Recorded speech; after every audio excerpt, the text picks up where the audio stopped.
नमस्ते बड़े बाबू। नमस्कार बड़े बाबू।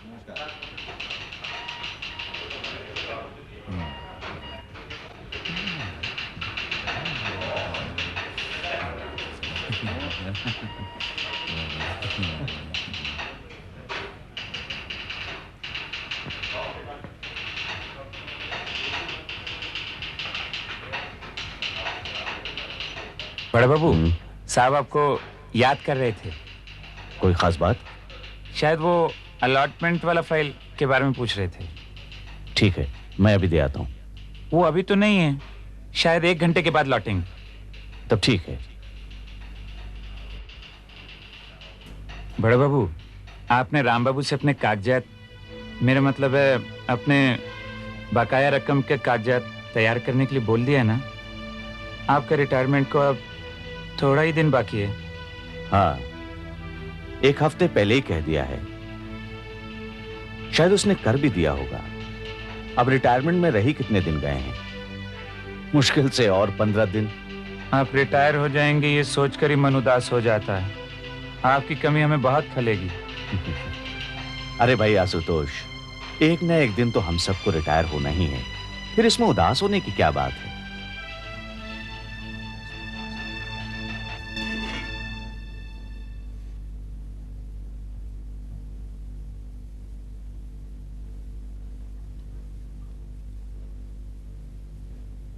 माँ, बहुत भूख लगी है, जल्दी से कुछ खाने को दो। लाई लोगे? नहीं, कुछ और। अच्छा, पीठा है, कल ही बनाया था। अच्छा, सपेटा है क्या? कल तो एक था। तुझे सपेटा के सिवा और कुछ अच्छा नहीं लगता क्या? ठीक है, मैं देखती हूँ।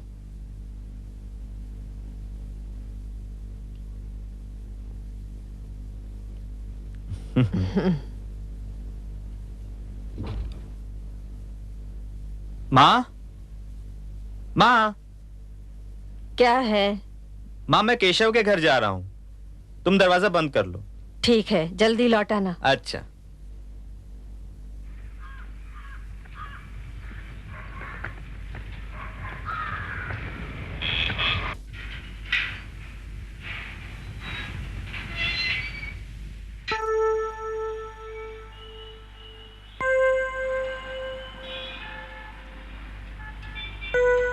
केशव, केशव। कौन? केशव। अरे आदित्य, अंदर आ जाओ। अरे आओ आओ, बैठो। तुम्हारी पढ़ाई कैसी चल रही है? बस ठीक चल रही है। रात भर के लिए अपनी फिजिक्स नोट दे सकते हो? कल वापस कर दूंगा। पर कल जरूर वापस कर देना है। सुना है हाल ही में तुम्हारे पिताजी रिटायर हो रहे हैं। हाँ, पर तुमसे किसने कहा?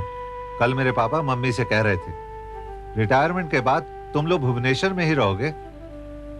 पता नहीं, ये तो माँ और बाबूजी को ही तय करना है। तुम्हारी पढ़ाई का क्या होगा? इस बारे में मैंने अभी कुछ सोचा नहीं, देखते हैं क्या होता है। अच्छा केशव, अब मैं चलूंगा।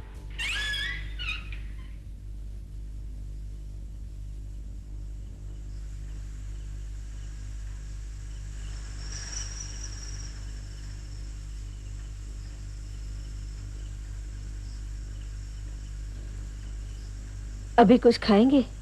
इस समय कुछ भी खाने को मन नहीं है, सिर्फ 1 कप चाय चाहिए। थोड़ा सा पीठा ही ले लेते। नहीं, कुछ नहीं, केवल 1 कप चाय। आज मैं खाना जल्दी ही खा लूंगा। ठीक है।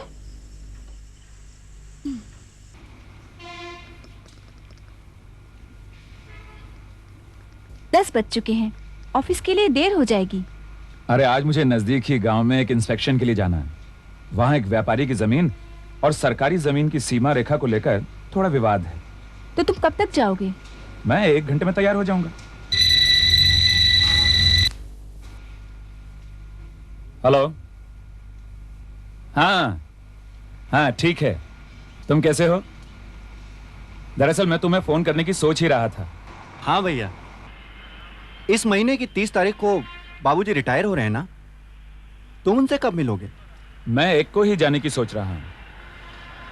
बात यह है कि मुझे ऑफिस के काम से भुवनेश्वर जाना है। अच्छा, तुम कब जा रहे हो? मैं भी एक को ही पहुंचूंगा।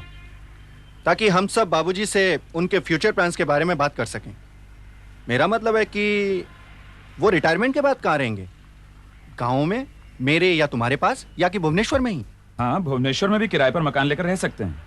रिटायरमेंट के बाद तो घर छोड़ना पड़ेगा। वैसे देखते हैं उन्होंने क्या सोचा है। सुनो, सनत से कहो मुझे अपर्णा से बात करनी है।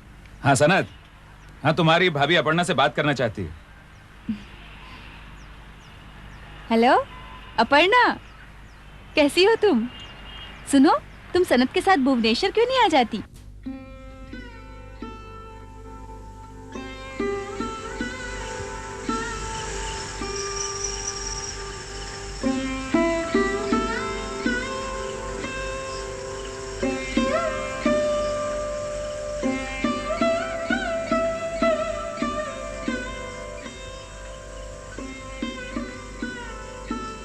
क्या बात है? तुम इस तरह ऊपर नीचे क्यों हो रहे हो? माँ, बाबूजी अभी तक नहीं आए। वो तो हमेशा जल्दी लौटते हैं। तुम्हें पता नहीं, आज बाबूजी रिटायर हो रहे हैं। ऑफिस वालों ने उनके लिए विदाई भोज रखा है। कहकर गए थे देर से लौटेंगे। अच्छा अच्छा, तो ये बात है।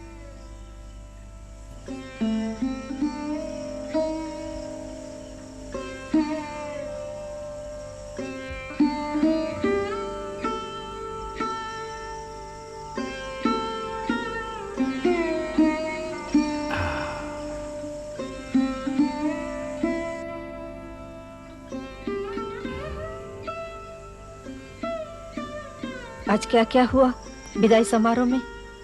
जैसा कि होता है, कुछ भाषण, कुछ भावुकतापूर्ण बातें और फिर खाना पीना। चलो, अब कल से ऑफिस से छुट्टी। भगवान की दया से अब आराम कर सकते हैं। सो तो ठीक है, लेकिन शुरू शुरू में कुछ अजीब सा लगेगा। तुम तो जानती हो, मुझे सिर्फ आदित्य की चिंता है। अभी उसे पढ़ाई पूरी करनी है। आप नाहक परेशान होते हैं, सब कुछ ठीक हो जाएगा। इधर उसे अपनी पढ़ाई पूरी करनी है और अब हमें यह मकान भी तो छोड़ना होगा। हम किराए पर मकान ले लेंगे। तुम तो जानती हो कि मैंने गांव जाकर रहने का निश्चय किया है। फिर यहाँ मकान लेने का सवाल ही कहाँ उठता है। शहर में इतने दिन रहने के बाद अब गांव क्यों जाना चाहते हैं? मैं तो गांव वापस जाऊंगा ही। हाँ, यदि तुम नहीं जाना चाहती तो तुम अजय या सनत के पास रह सकती हो। नहीं नहीं, आप ऐसा मत कहिए। आप अच्छी तरह से जानते हैं, आप जहाँ रहेंगे मैं वहीं रहूंगी। ये सच है कि शहर में काफी दिनों से मैं रह रहा हूं, लेकिन मेरा बचपन तो गांव में ही बीता है ना। गांव के साथ मेरी कितनी यादें जुड़ी हैं। सुखलता, तुम्हें याद है जब हम गांव में रहते थे? मेरा मतलब कि जब मैं गांव के पास वाले ऑफिस में था तो आदित्य छोटा सा था। मैं उसे अक्सर घर के पास वाले आम के बागीचे में ले जाता था।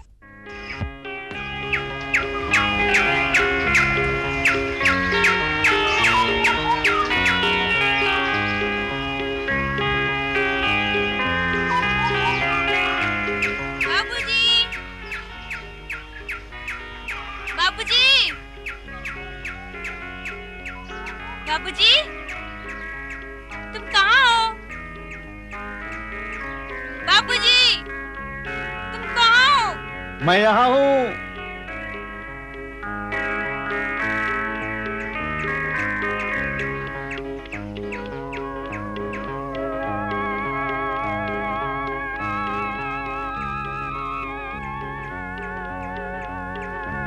बाबूजी,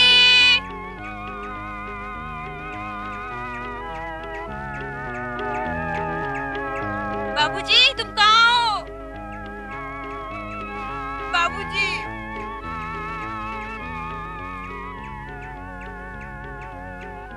बाबूजी। मेरा बेटा।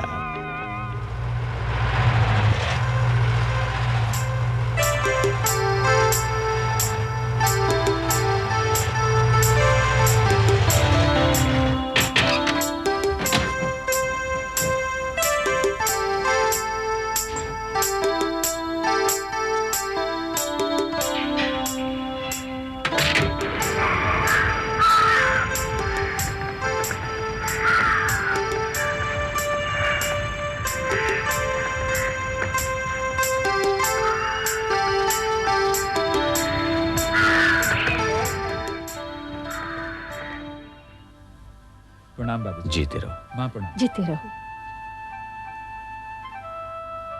सुखी रहो। माँ, हाँ, सनत अभी तक नहीं आया? नहीं तो वो भी आने वाला था क्या? हाँ, हम दोनों की टेलीफोन पर बात हुई थी और उसे भी पता है कि आप 30 तारीख को रिटायर हो रहे हैं। उसने भी आ जाने के लिए कहा था। आरूप को साथ नहीं लाए? उसकी परीक्षा है।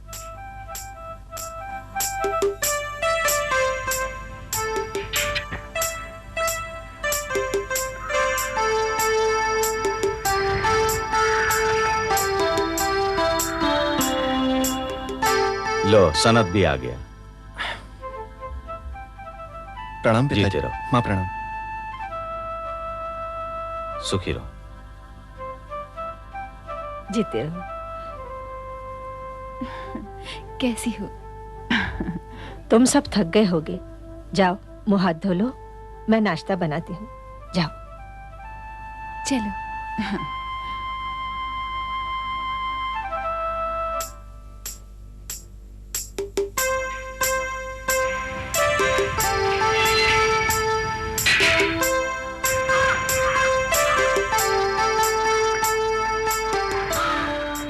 रास्ते में एक ट्रक के उलट जाने से कुछ ट्रैफिक जाम हो गया था। हम लोगों को घूम कर आना। अरे भैया, प्रणाम हाँ, दादा। ठीक है ठीक है।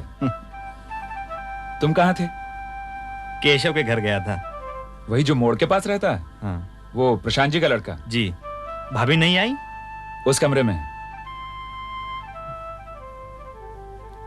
भाभी प्रणाम। अरे आदित्य, ये तुम्हारे लिए किताब लाई हूं। और ये शर्ट। तुम्हारी परीक्षा कब से है? करीब 3-4 महीने बाद, पर अभी कुछ तय नहीं हुआ है। आदित्य, ये लो, तुम्हारे भैया ऑफिस के काम से कलकत्ता गए थे, वहां से पेन तुम्हारे लिए लाए थे। आदित्य, आदित्य, आदित्य। आया बाबूजी। बाबूजी, आपने मुझे बुलाया? हाँ, अच्छा अच्छा, तो तुम्हारे भाई तुम्हारे लिए उपहार लाए हैं। अब तुम्हें चिंता करने की क्या जरूरत? मैं रिटायर हो गया तो क्या हुआ? तुम्हारे भाई तो हैं ही, वही तुम्हारी देखभाल करेंगे। बाबूजी, आप ऐसा क्यों बोल रहे हैं? अरे नहीं, मैं ऐसे ही कह रहा था। सुनो, जाओ कुछ मिठाइयां ले आओ।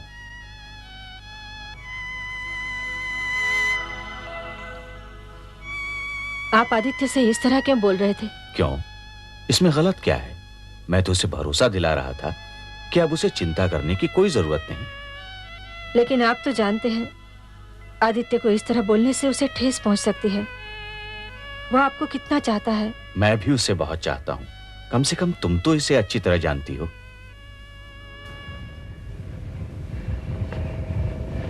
नमस्ते वैकुंठ बाबू। नमस्ते नमस्ते। मैं खुद भी आज शाम आपके घर जाने की सोच रहा था। अच्छा अच्छा, वैसे मैं भी शाम को ही आने की सोच रहा था, पर फिर मन में आया कि नहीं, अभी चलकर मिल लेते हैं। कैसे हैं आप? बस एक रिटायर्ड आदमी का जीवन जी रहा हूँ। आप कब रिटायर हो रहे हैं? इसी 30 को हुआ हूं। आज अजय और सनत आए हुए हैं। अजय और सनत कैसे हैं वो? कुछ भी हो, हमें अब तो अपना जीवन पोते पोतियों के साथ ही बिताना चाहिए। अब आपका इरादा क्या है? कहाँ रहेंगे? यहीं या अपने बेटे के साथ? नहीं, अब बाकी जीवन मैं गांव में बिताना चाहता हूं। इतने दिनों तक भुवनेश्वर में रहने के बाद गांव में रह पाएंगे? क्यों नहीं, मुझे बस केवल आदित्य की चिंता है। उसकी पढ़ाई अभी तक पूरी नहीं हुई है। मैं आपके पास एक काम से आया था। कहिए। मैं अपने घर का कुछ सामान आपके पास रखना चाहता हूं। अभी कुछ जरूरी सामान लेकर ही गांव जा रहा हूं, फिर धीरे धीरे। अरे तो इसमें पूछने की क्या बात? ये भी आपका ही घर है। अरे आपने तो मेरी एक बहुत बड़ी चिंता दूर कर दी। अच्छा, मैं चलता हूं। जाने से पहले फिर मिल लूंगा।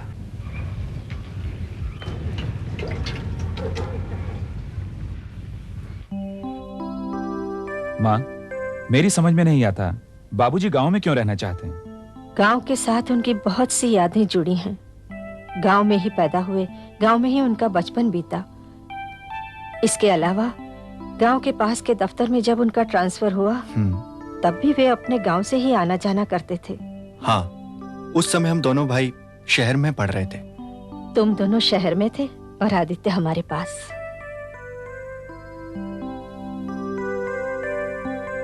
अरे तुम लोग उठ क्यों गए? बैठो भाई। माँ जी मैं भी आती हूँ। लगता है तुम लोग किसी गंभीर समस्या पर चर्चा कर रहे थे।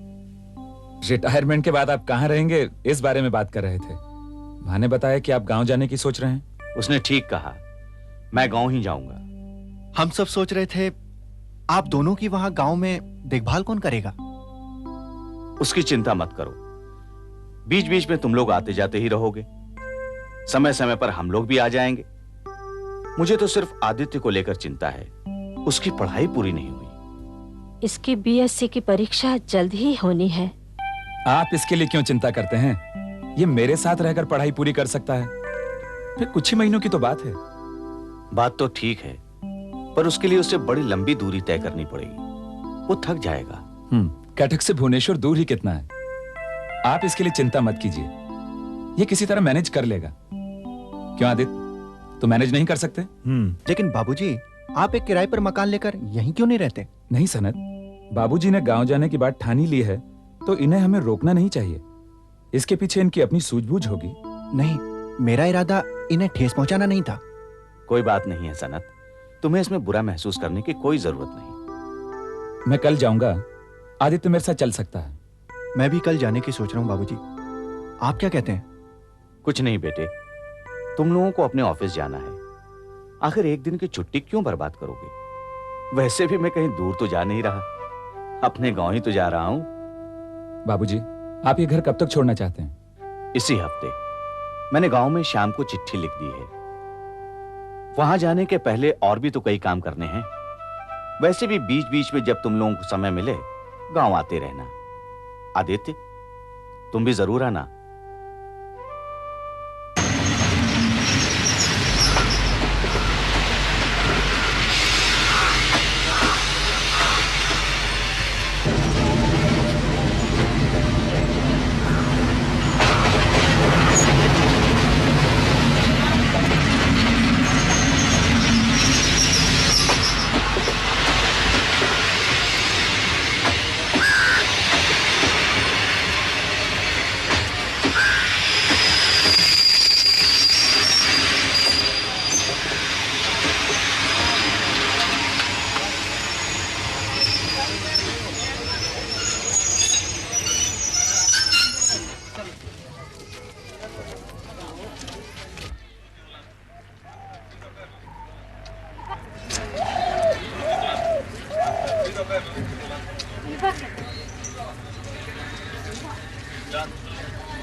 नमस्ते बाबूजी। नमस्ते। माँ जी। सब ठीक ठाक है ना?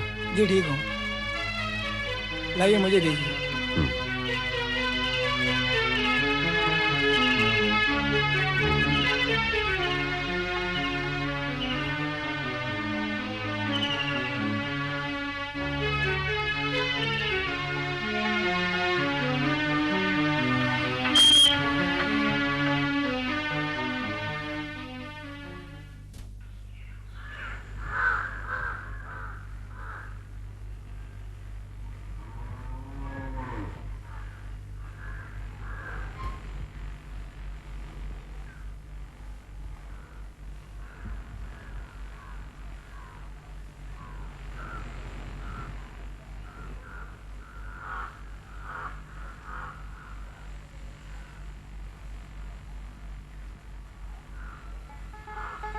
आओ आकुली आओ। और सब हालचाल कैसा है? भगवान की दया से सब ठीक है। अरे तुम्हारा सामान वगैरह? हाँ, कुछ जरूरी सामान लेकर अभी आ गया हूँ। बाकी लाने की व्यवस्था कर रखी है। आओ बैठो। ठीक है। अजय और सनत कैसे हैं? और आदित्य के इम्तिहान का क्या हुआ? सब ठीक ठाक है। आदित्य का इम्तिहान कुछ महीनों बाद होगा, लेकिन कब होगा ये अभी तक मालूम नहीं।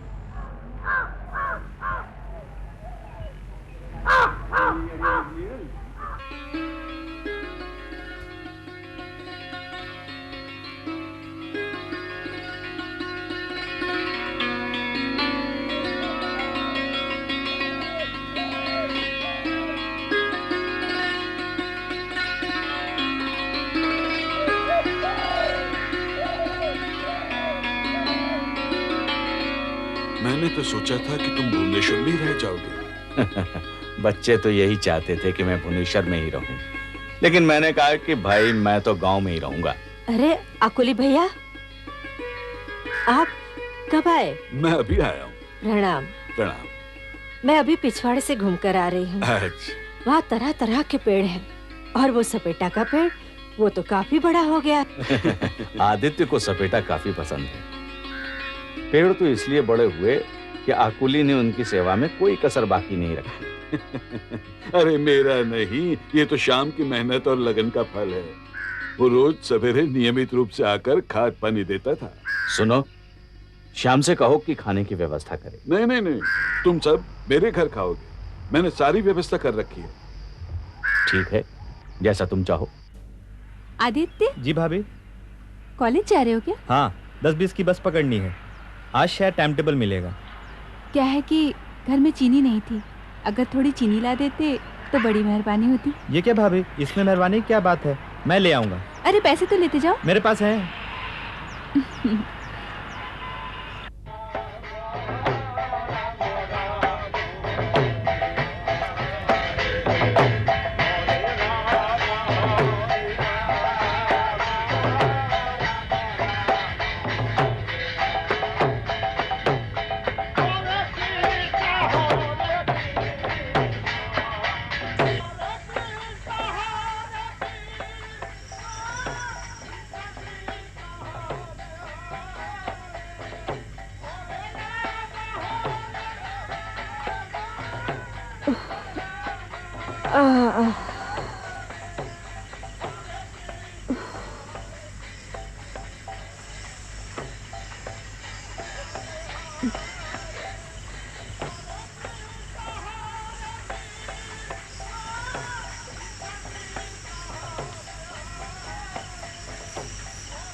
क्या हुआ?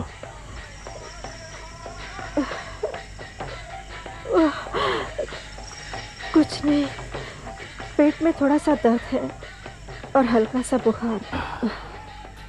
शाम को आज रोक लेती, थोड़ा आराम हो जाता। उसे अपने घर पर कुछ काम था, शायद उसकी लड़की बीमार है। चिंता की कोई बात नहीं, सब ठीक हो जाएगा। आदित्य, तुम्हारी इम्तिहान की तैयारी कैसी है? मैं पूरी कोशिश कर रहा हूँ अच्छे नंबर ला सकूं। देखें क्या होता है। आदित्य, ये पैसे लो और बाजार से थोड़ी सी मिठाई ले आओ। ठीक है भाभी। रूपा, तुम अगर इसी तरह आदित्य को काम में झोंकती रहोगी तो अपनी पढ़ाई कब करेगा?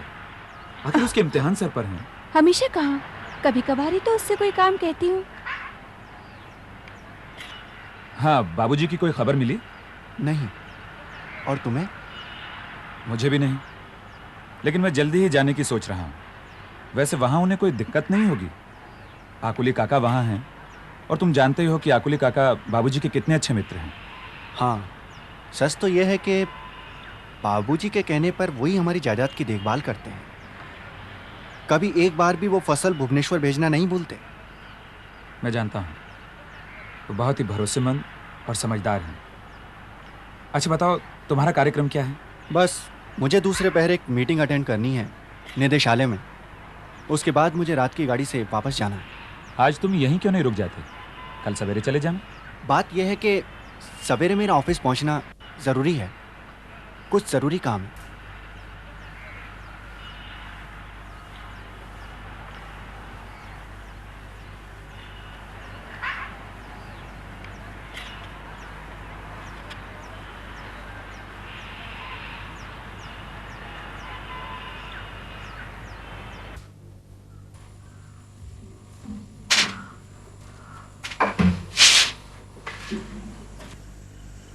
अरे तुम्हें तो अभी भी तेज बुखार है। सवेरे तुमने दवा ले ली थी? हाँ।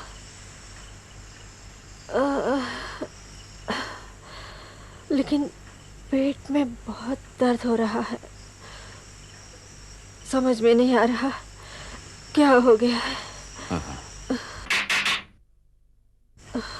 मैं देखता हूँ कोई आया है। तुम लेट जाओ।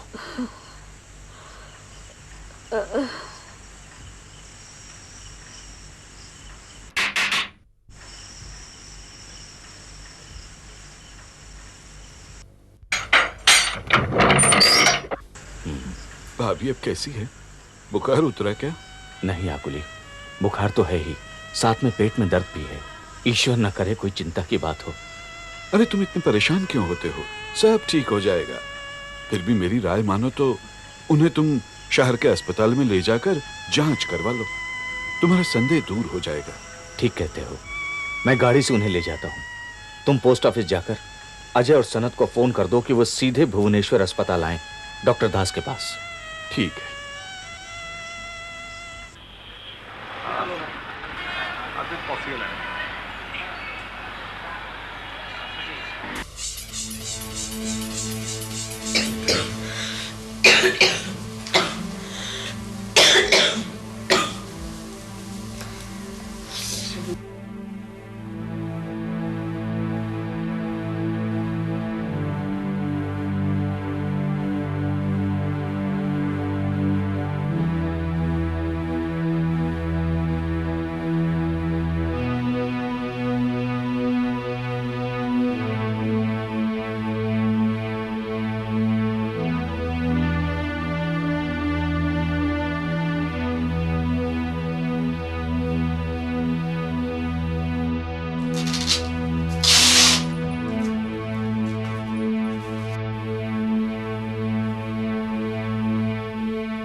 अभी दे दीजिए, और 1 घंटे के बाद इसमें से एक और इसमें से एक मिलाकर दे दीजिए।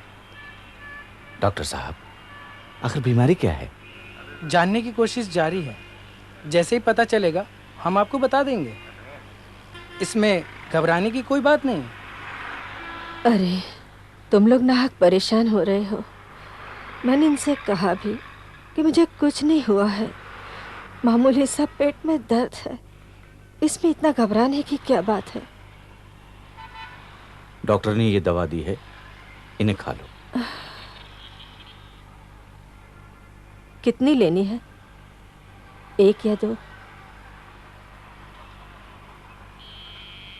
किसमें से कितनी लेनी है ये तो मैं भूल ही गया। खैर, मैं भी फिर से पूछ कर आता हूं। डॉक्टर दास, आपसे विनती है कि इस बारे में पिताजी को कुछ भी ना बताएं। लेकिन ऐसा कैसे संभव है? कुछ भी हो, वो उनके पति हैं, हमें उनको बताना ही होगा। उन्हें इसकी जानकारी होनी ही चाहिए। मेरे माता पिता गांव में अकेले रहते हैं। अगर पिताजी को पता चल गया कि माँ को कैंसर है तो वो एकदम टूट जाएंगे। मैं आपकी भावनाओं को समझता हूँ। मैं स्थिति को संभालने की कोशिश करूंगा, लेकिन मैं कोई वादा नहीं कर सकता।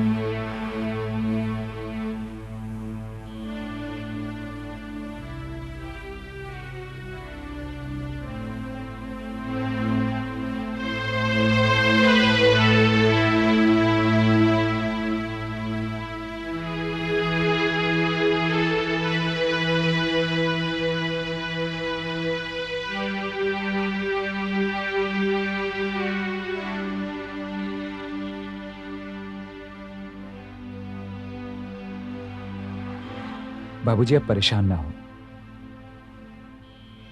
सब कुछ ठीक हो जाएगा। मैं सोचता हूं हमें किसी दूसरे को नहीं बताना चाहिए। तुम ठीक कहते हो, किसी और को बताने की जरूरत ही क्या है, लेकिन सनत को तो बता ही दो। पर हाँ, मां को मत बताना, और आदित्य को भी इसका पता नहीं चलना चाहिए।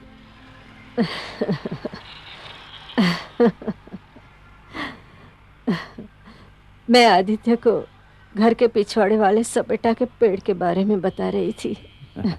आदित्य जी, तुम्हारा इम्तिहान होने वाला है, माँ का इलाज तो चल ही रहा है। तुम जाओ और परीक्षा की तैयारी में लग जाओ। जी हाँ आदित्य, तुम जाओ। बाबूजी, मैं कल जाकर रूपा को ले आता हूँ। मैं भी जाकर अपर्णा को ले आता हूँ। उन्हें बेकार परेशान करने की क्या जरूरत है? नहीं, उन्हें यहाँ लाने की कोई जरूरत नहीं है। वैसे मुझे हुआ ही क्या है, मैं तो यहाँ से जल्दी ही जाऊंगी। यहाँ रुकने की जरूरत क्या है? हाँ हाँ, बस 1-2 दिन की तो बात है। बेहतर होगा तुम लोग सब आज ही चले जाओ, जरूरत होगी तो फिर बुला लूंगा।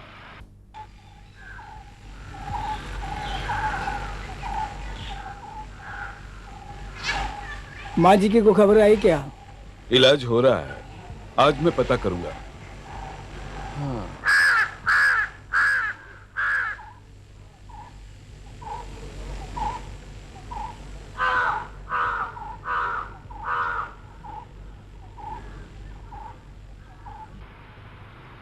नमस्कार। आइए आइए गुरपत बाबू, बैठिए। बोलिए, मैं आपके लिए क्या कर सकता हूँ? हम गांव वापस जाना चाहते हैं। वहां मुझे कौन कौन सी सावधानियां बरतनी होंगी, कृपया कर बता दीजिए। जो दवाई लिख दी हैं उन्हें देते जाइए, और साथ ही समय समय पर जांच के लिए लाते रहिए। हाँ, अगर कुछ तकलीफ हो जाए तो तुरंत ले आइए। अगर बुरा ना माने तो मैं एक बात पूछना चाहूंगा। खतरे की तो कोई बात नहीं है, मेरा मतलब है कि इनकी जिंदगी और कितनी बाकी है।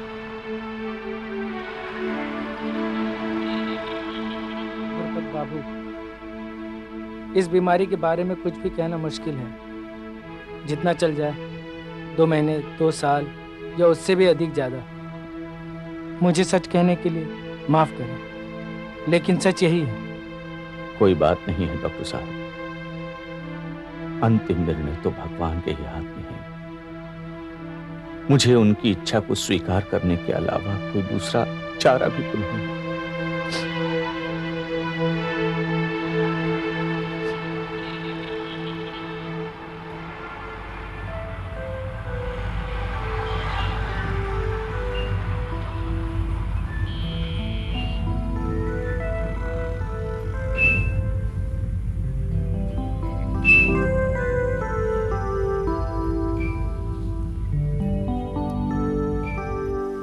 बाबूजी के खत के अनुसार वो गांव पहुंच गए होंगे। हमें इतवार को उनसे मिलने गांव जाना चाहिए। हाँ, जाना तो चाहिए, लेकिन मेरे मैनेजर ने एक ज़रूरी काम सौंप रखा है। उसे पूरा करने में कम से कम 8-10 दिन लगेंगे। ऊपर से कंस्ट्रक्शन साइट पर भी जाना है। तुमने मुझे ये नहीं बताया कि उन्हें बीमारी क्या है। सिर्फ इतना ही बताया था कि बीमारी सीरियस है। हाँ, ऐसे ही पेट में कुछ प्रॉब्लम है। Hello, yes sir.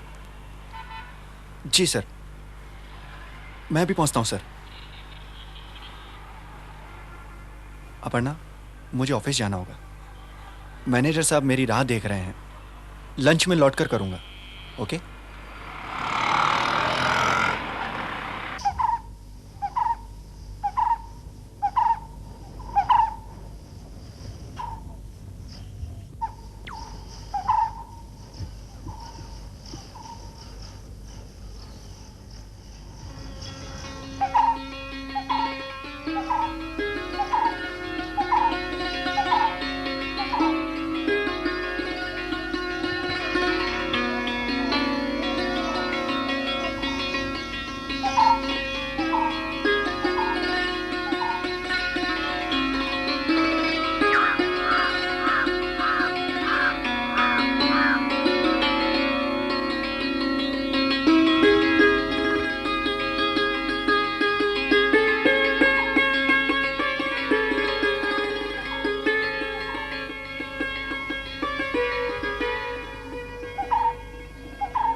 क्या बात है, बताओ मुझे, क्या हुआ?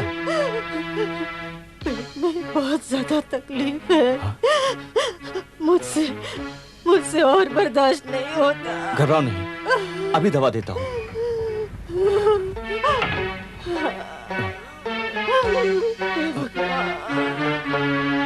लो ये दवा ले लो, अभी चलकर अस्पताल में दिखाते हैं। घबराओ नहीं, तुम्हें कुछ नहीं होगा, कुछ नहीं होगा तुम्हें, घबराओ नहीं, मैं अभी आता हूँ।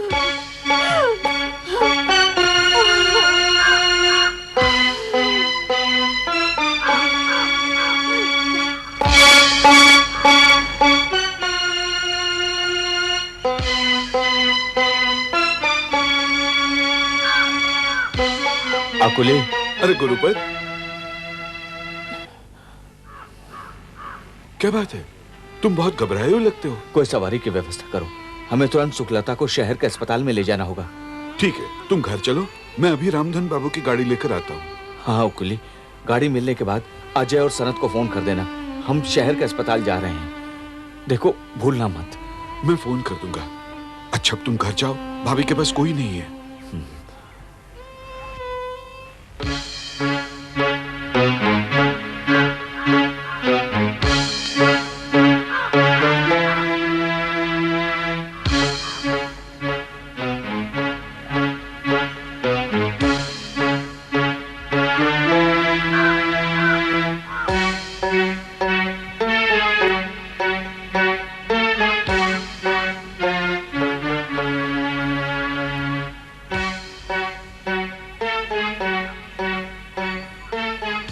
आकुली गाड़ी लाता ही होगा।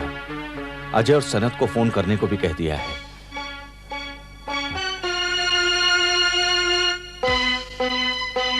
सुखलता, सुखलता, सुखलता, सुखलता, सुखलता, नहीं सुखलता, तुम मुझे छोड़कर नहीं जा सकती सुखलता, तुम मुझे छोड़कर नहीं जा सकती।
माँ जी को गए हुए लगभग 4 महीने बीत गए।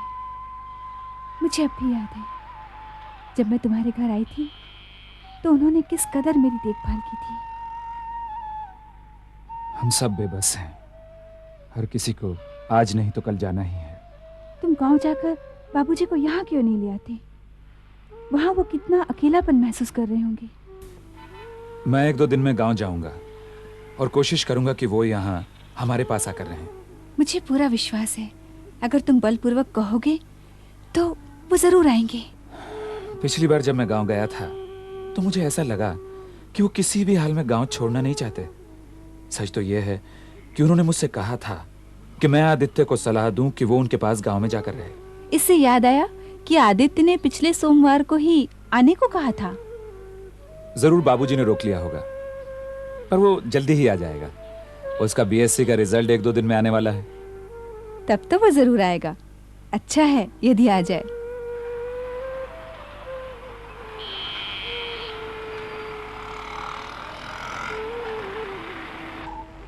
बाबूजी, बाबूजी मुझे अजय भैया के पास जाना है। मेरा रिजल्ट इसी हफ्ते निकलने की संभावना है। तुम खड़े क्यों हो? बैठ जाओ। बीएससी करने के बाद तुम्हारा क्या करने का इरादा है? जी वैसे अभी तो कुछ तय नहीं किया है। बेटा, तुम गांव क्यों नहीं आ जाते? आखिर किसी न किसी को तो खेती बाड़ी देखनी ही होगी।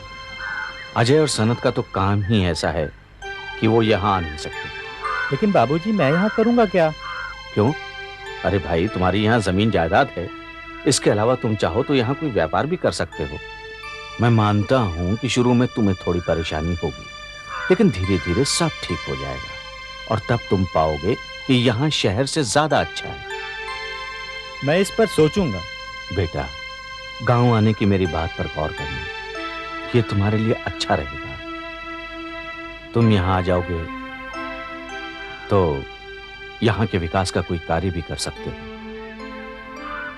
बेटा आदित्य, तुम तो जानते हो कि तुम्हारे यहाँ पर आ जाने से मेरा अकेलापन दूर हो जाएगा। मैं आऊंगा बाबूजी, मैं जरूर आऊंगा। सच? तुम सचमुच आओगे? तुम्हारी इस बात से मुझे कितनी राहत मिली है। तुम कब लौटने की सोच रहे हो? आज दोपहर की गाड़ी से बाबूजी।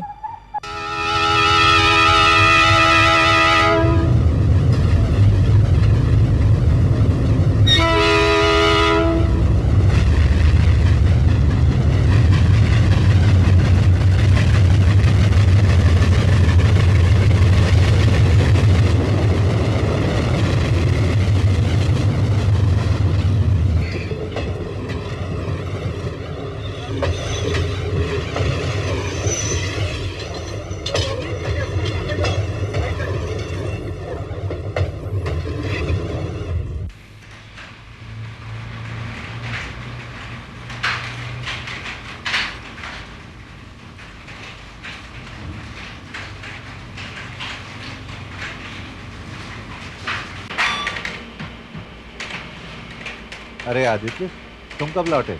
आज ही। ठहरो, चलो।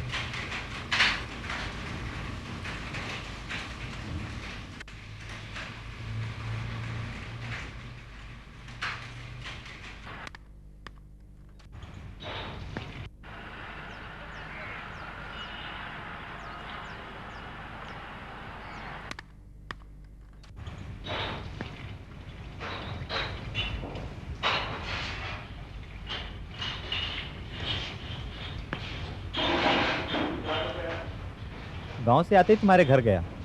चाची ने बताया कि तुम कंप्यूटर सेंटर गए हो। अरे 2 कप चाय लाना। केशव, मैं भी कंप्यूटर कोर्स ज्वाइन करना चाहता हूँ। जानते हो, मैं जब आ रहा था तो बाबूजी ने कहा कि मैं गांव वापस लौट आऊं और उनके साथ रहूं। तुमने क्या कहा? क्या कहता? जिस तरह से उन्होंने कहा, मेरे पास ये कहने के अलावा दूसरा चारा ही नहीं था। मैंने हाँ कह दिया। लेकिन तुम वहां करोगे क्या? बाबूजी चाहते हैं कि मैं वहाँ ज़मीन जायदाद की देखभाल करूँ, साथ ही कोई बिजनेस कर लूँ। लेकिन मैं चाहता हूँ क्यों ना कंप्यूटर कोर्स कर लूँ, गांव में ही एक कंप्यूटर ट्रेनिंग सेंटर खोल लूँ। लेकिन इसके लिए तो बहुत पैसा चाहिए। देखते हैं, कुछ मतलब भैया से ले लूँगा, कुछ बैंक से। मेरे गांव के पास ही एक बैंक है, उससे मुझे कुछ मदद मिल जाएगी। लेकिन इससे पहले मैं खुद सीख तो लूँ। विचार तो अच्छा है। एक तरह से ऐसा करके तुम कुछ सार्थक कर सकोगे। मेरा मतलब है कि इससे गांव का भी कुछ भला हो जाएगा।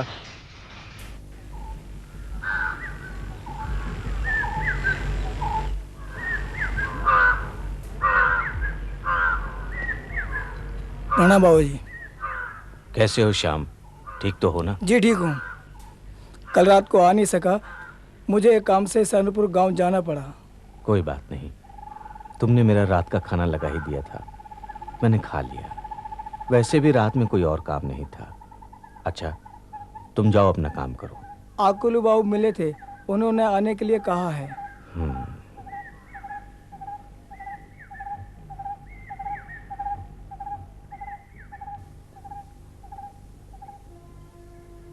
आओ आकुली, बैठो।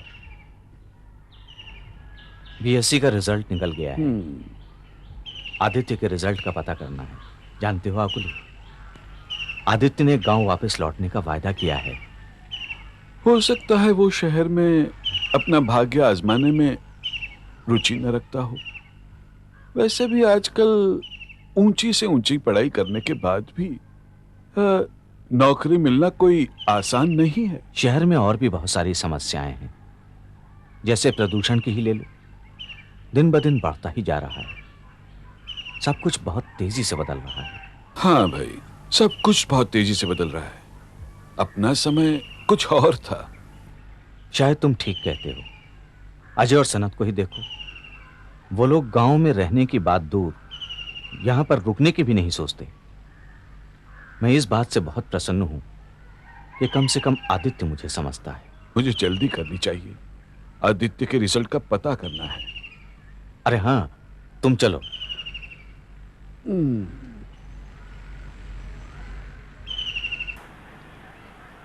अरे आदित्य, मैं तुम्हारा ही इंतजार कर रही थी। क्यों? मैं केशव के घर जा रहा हूँ, वहाँ से हम दोनों मार्केट का पता करने जाएंगे। तुम्हें याद होगा, तुम्हारे गांव जाने से पहले मैंने कुछ साड़ियाँ धुलाई के लिए दी थी। हाँ याद है। काफ़ी दिन हो गए हैं, बेहतर होगा कि तुम अभी जाकर ले आओ। बाहर जाने के लिए मेरे पास एक भी अच्छी साड़ी नहीं है। आज मुझे जल्दी जाना है, मैं कल ला दूंगा।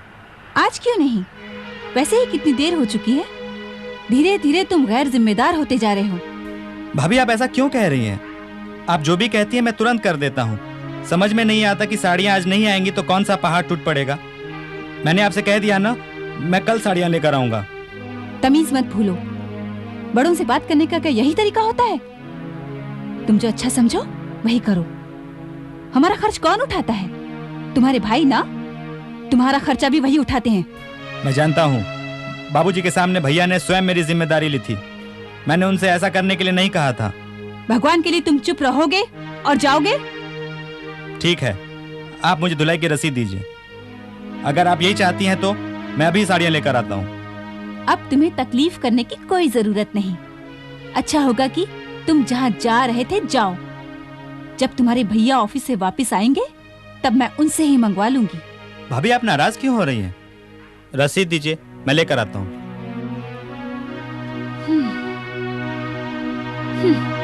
भाभी